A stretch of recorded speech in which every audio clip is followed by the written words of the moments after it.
বাংলাদেশের ঘরোয়া ক্রিকেটে আসছে বড় পরিবর্তন। প্রথম শ্রেণীর ক্রিকেটে ডিউক বল বাদ দিয়ে এসজি বল ব্যবহারের পথে হাঁটতে চাইছে বাংলাদেশ ক্রিকেট বোর্ড। যদিও এখনো কোনো চূড়ান্ত সিদ্ধান্ত হয়নি, বিষয়টি আপাতত আলোচনার টেবিলেই আছে। বৃহস্পতিবার বিসিবির টুর্নামেন্ট কমিটির তরফ থেকে জানা গেছে বিষয়টি এখন প্রাথমিক আলোচনার পর্যায়ে রয়েছে। তবে আলোচনাটা যে গুরুত্বের সঙ্গেই হচ্ছে সেটা বোঝা যাচ্ছে। আগামী অক্টোবরে ওয়েস্ট ইন্ডিজের বিপক্ষে ঘরের মাঠে দুটি টেস্ট খেলবে বাংলাদেশ। সেই সিরিজকে সামনে রেখেই কি এই পরিকল্পনা করা হয়েছে? ডিউক বল নিয়ে বিসিবির ভেতরেও মতের অমিল আছে। এই বলের যেমন কিছু বাড়তি সুবিধা আছে, তেমনি কিছু সীমাবদ্ধতাও রয়েছে। তাই ক্রিকেট সংশ্লিষ্ট অনেকে ডিউক বল থেকে সরে আসতে চান। বিসিবির টেকনিক্যাল কমিটির সদস্যদের মধ্যেও এমন মত রয়েছে।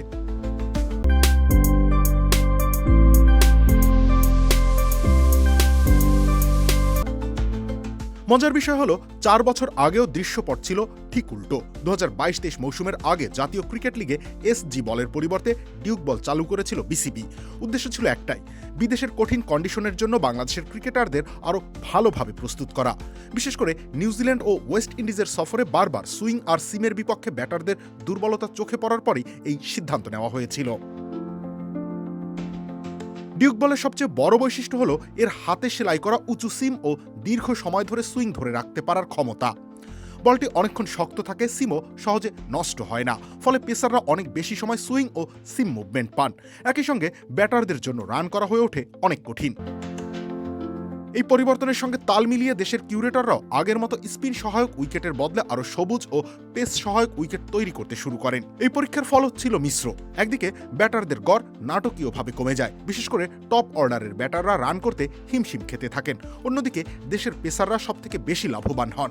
গত 4 মৌসুমে একের পর এক তরুণ ফাস্ট বোলারের উত্থান ঘটেছে। আজ আন্তর্জাতিক ক্রিকেটে বাংলাদেশের পেস আক্রমণকে দলের সবচেয়ে বড় শক্তিগুলোর একটা বলার পেছনে ডিউক বলের অবদান অস্বীকার করার সুযোগ নেই।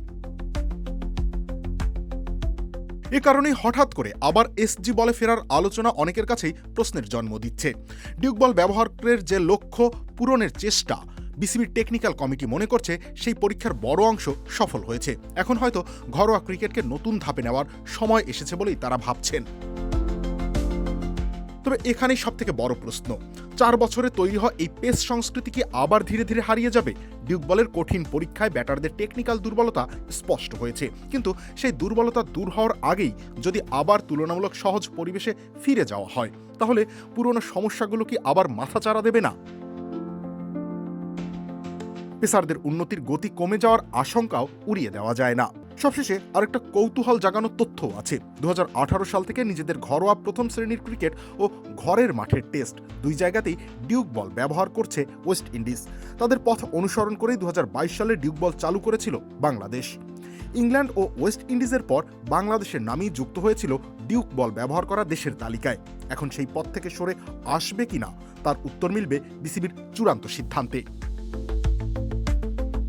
রবিউল ইসলাম রানী, খেলা 71।